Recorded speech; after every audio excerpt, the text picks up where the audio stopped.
Hello, hello, hello. And we are live today again. And today is day number 6. Tomorrow is the last day. And tomorrow is going to be very, very interesting, which I'll introduce a little later today. So today's topic is going to be very interesting. It's a reality check for all of us because, you know, somebody needs to show the mirror. The reason because our education system is based on one size fits all, right? That approach. So similar kind of education is given to each and every child, whether they are at whatever level, right? And that's so disheartening that there is no personalized learning, there is no adaptability criteria. And the most sad thing which I tell, the saddest part basically, which I tell in a lot of closed rooms basically, that our education system which promotes the child to the next grade at mere 33%, and nowadays I heard that they are taking best of 5. That's so disheartening that um, we are not creating strong foundation for the child. 33%. And that is why the children also try to do the bare minimum to just promote to the next class, but there is no excellence, there is no foundation.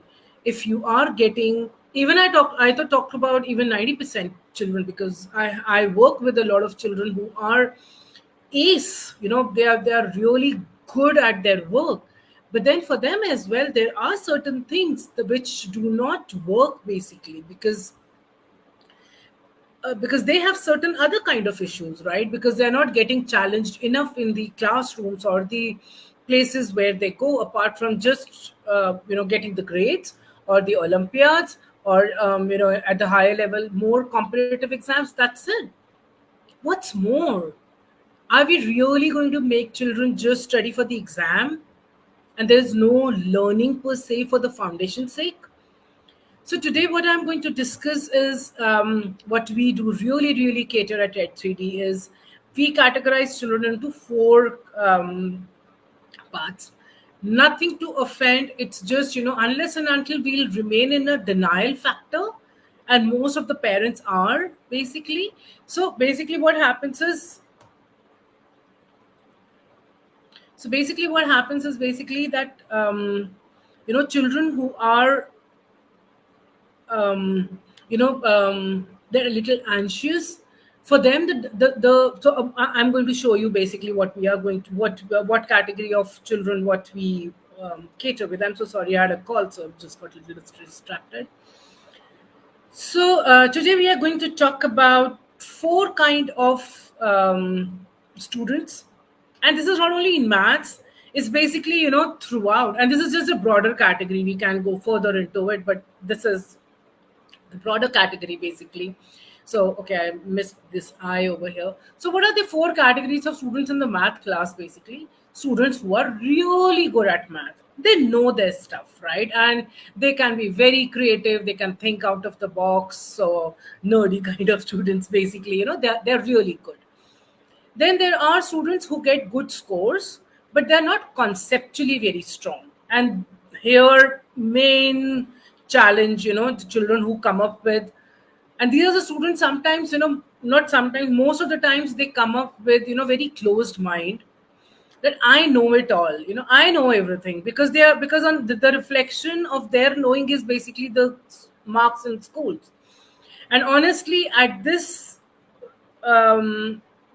this time, and it started few years back, that now everybody is getting 90% above, 95% above, without even understanding the true reality. And they live in some kind of a bubble. Parents are living some kind of a bubble that these are the good scores what our children are getting. But when you actually sit with them talking about the concepts, it's not good situation. So I don't want to use some tough words, but yeah, the situation is not good. Then there's a third category of students who are actually surviving in school maths, right? So even for them, understanding basic concepts is also very difficult. And then the last category, I meet a lot of these kind of children where they just see the numbers and they get panic. Not even panic in mind. I mean, their physical sensations start getting in. That's that, and I really get very saddened, disappointed at that point of time that why children have been led to this situation. And especially when I meet teenagers of this age, of this group, I feel really, really sad for them, that why their parents did not recognize at the earlier stages. Why did they lead them to this stage? And honestly, I'm meeting a lot of parents nowadays who talk about, I'll just unshare this and I'll share again. So there are a lot of parents which I see. They have started saying that maths is difficult. I don't want my child to you know get into that thing which makes him or her panic. Why? Getting panic is just a symptom. The root cause is very, very different. We are not working on the root causes. Honestly, I tell again and again, and I guess I have repeated in a lot of my lives in the last week, there is no problem in maths, there is no problem in children, the problem lies somewhere else.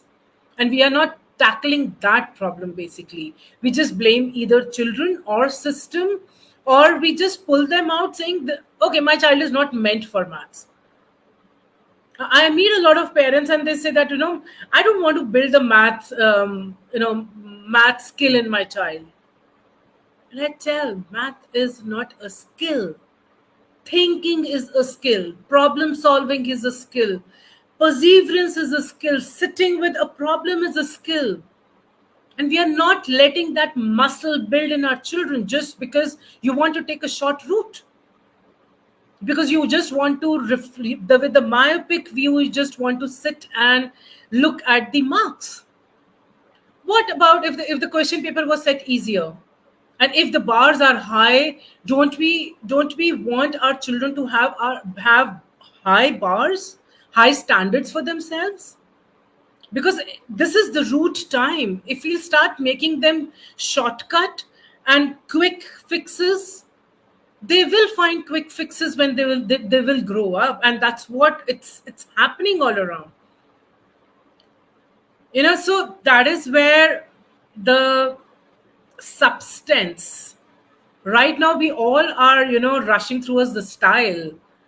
I took a morning session with my mentor, and he said, Raki, it's substance versus style. People are running after style and losing on the substance, losing on the excellence, losing on the creativity, losing on the human intelligence. And I say this again and again, before artificial intelligence kicks in, let's build the human intelligence. Let's preserve it. Hi Nandini, thank you to see you live. Most welcome. Do put in your comments whatever you feel about it. So now I'll go to the another section of it where I wanted to talk about each and every student, right? Each and every category. So what are their challenges basically, right? Because we again, we think that each and every child will be in is of one category and they will find the same challenges, which is not at all true, right? So students who are really good at math, or even if I say even not at math, at anything, right? Even if it's sports, even if at music, right? Anything. So what keeps them challenging? What keeps them in their own pain basically? That there's no challenge in the classrooms. There's no differentiated learning happening in our classrooms. Everybody is doing the same thing. And I talked to my professor long back in my college days, and I asked him that where should children like me go? I don't feel satisfied in the classroom basically. So he said very nicely, and just in like impromptu reply, Raki, education system is meant for the masses, for the averages. Children who do well, they have to find their own route. And I was like, okay, so it's like you have to anyhow become a self learner because system is not providing you enough to satiate your hunger of learning.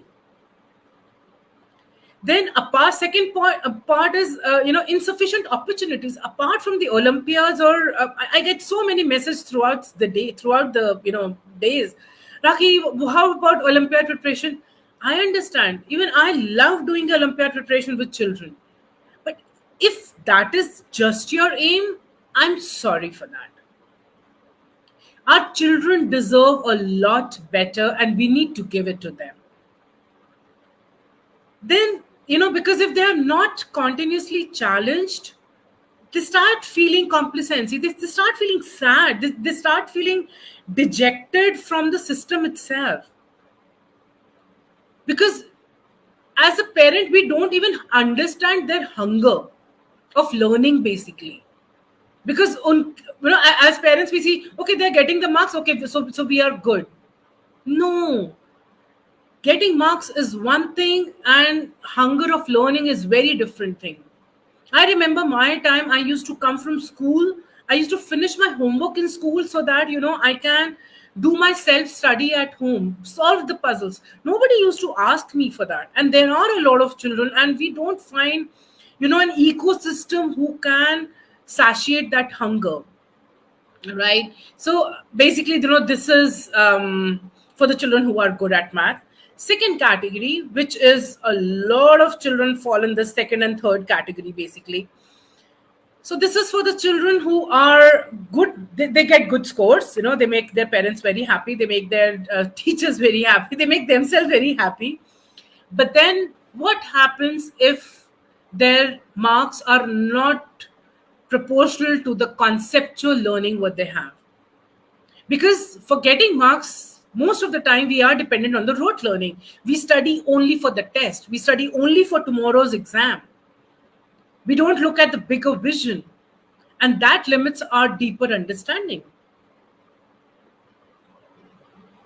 Now, especially second point, when a known problem comes to them, or unstructured problem, or a same problem in a different format, that is the time they are struggling. And most of this thing happens when it's word problems, because they're unable to comprehend the problem. And I really I don't talk about maths, I talk about math and language together.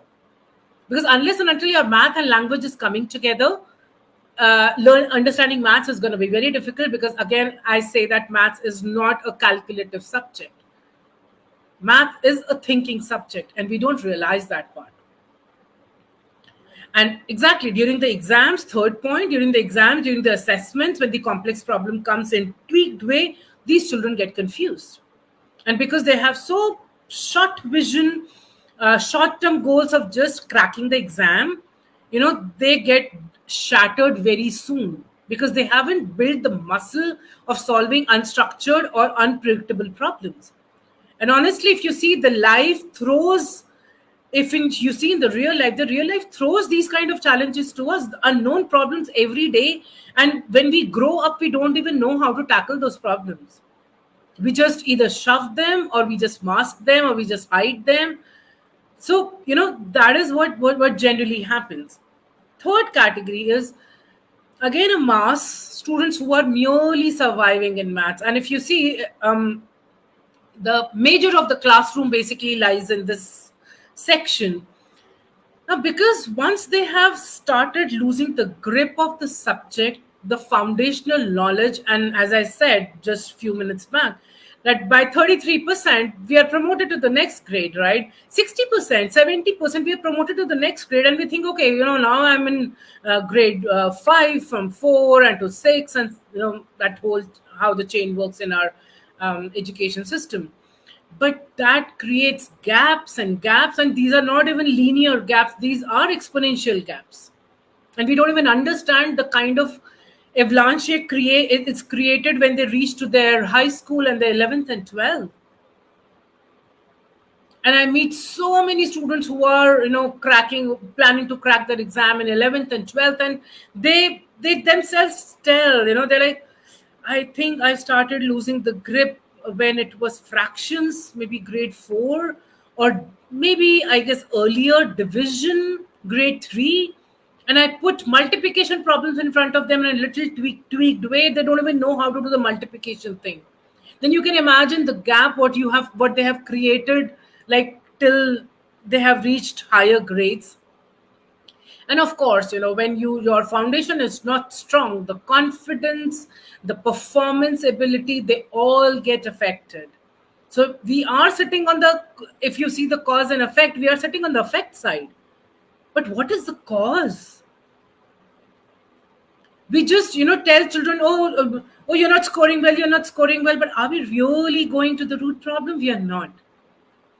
And then this is evident to happen, the detachment, the lack of interest, because they're not finding relevance, they're not finding anything interesting in them.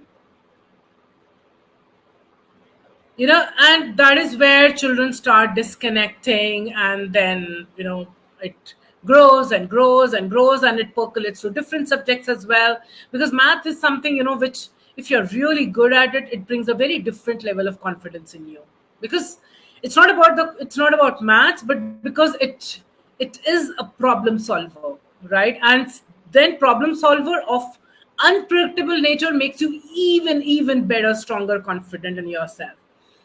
And then the last category is about students who panic or who are math anxious. And I have seen a lot of children, even especially, the children who are in middle school, because of course, they have carried forward baggage of this disappointment, these gaps in them. There was a child who came to me, and her parents were like, Rakhi, she's not good at math and all that stuff, right? And I was like, please, first of all, don't tell in front of the child that child is not good at math, because we don't even know what is the cause behind that. So they got her to me, and I had a chit chat. I make my students very comfortable, mm, like at ease. It's their home, they need to understand it's a safe place, and they can speak their heart out. And I feel I'm really blessed on that part, that children speak their heart out to me. So they she's I just asked her, after cooling down, I just asked simple question: what is half of 36? And she was in 7th grade, an IB school where parents shell huge amount of money. And I said, what is half of 36? She kept her hand on her face,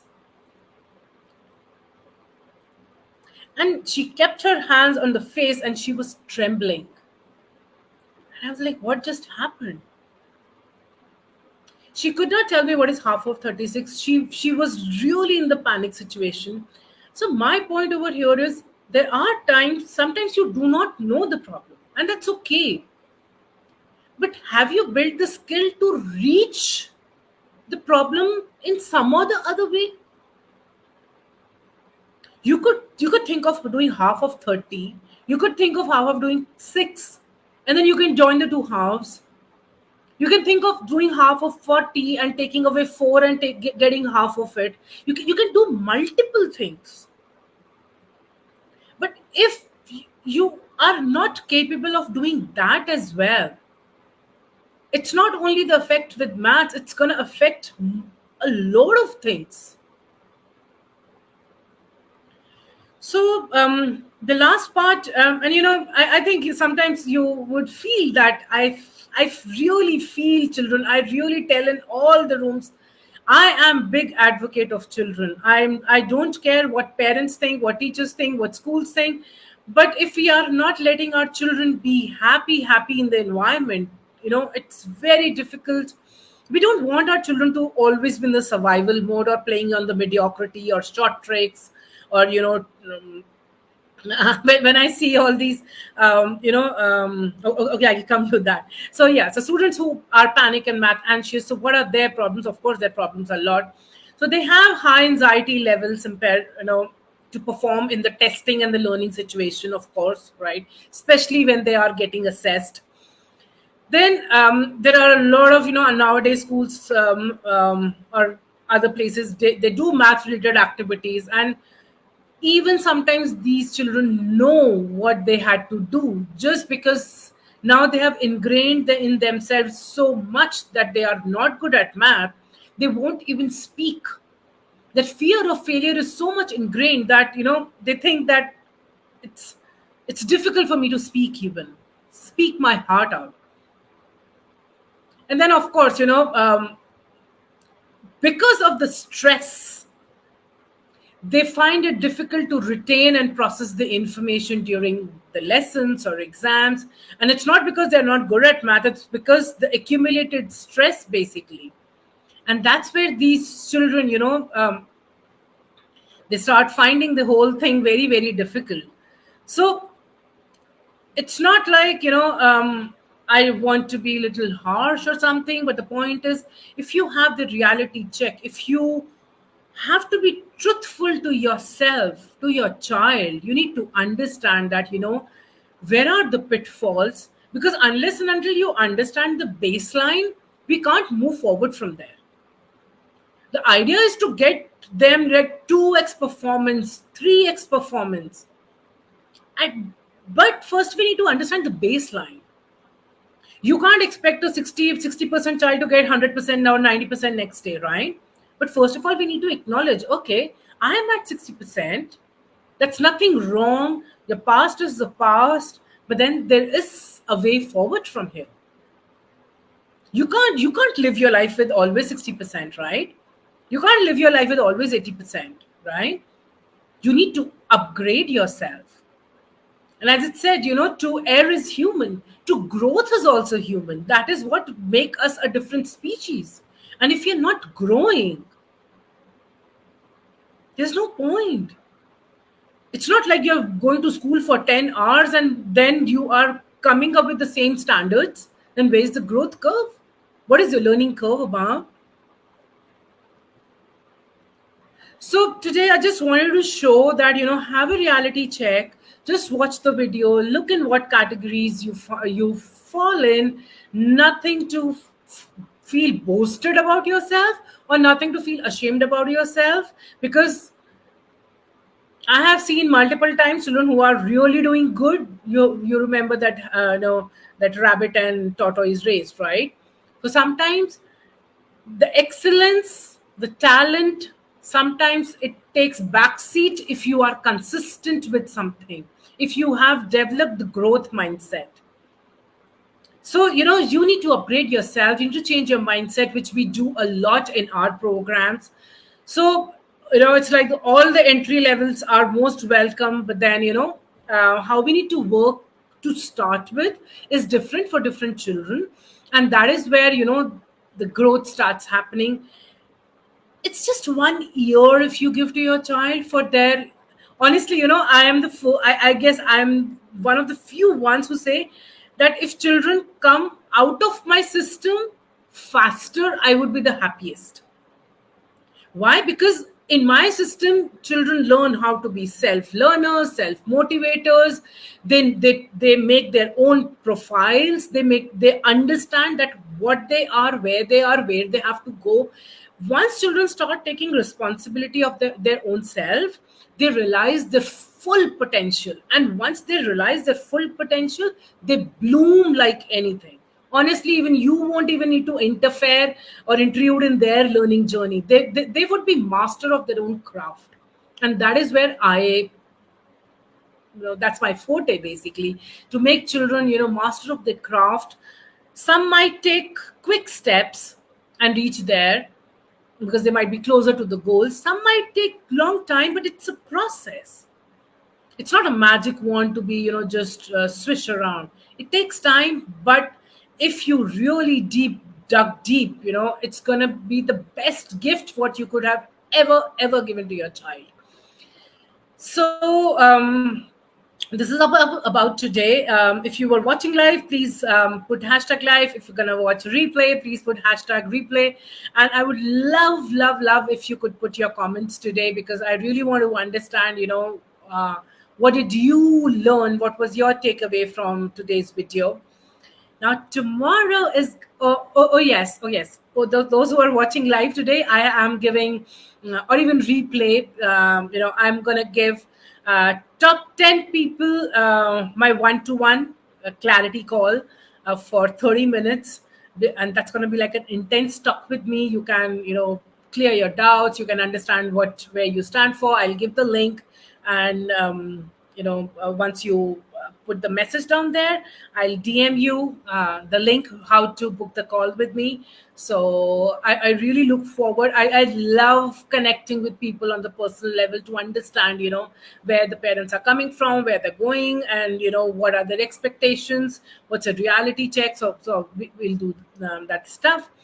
And tomorrow is going to be the last day of this FB challenge. Okay, I'm not going to stop this. I'm really loving it. It really got me into the consistency thing, which I've always been telling others, but this live was pretty interesting exercise.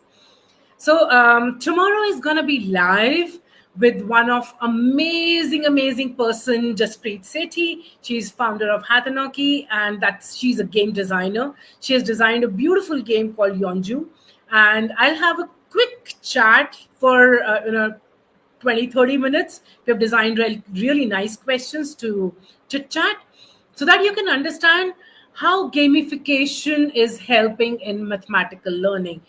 It's learning numbers in an abstract way is so boring, right? And children love to play.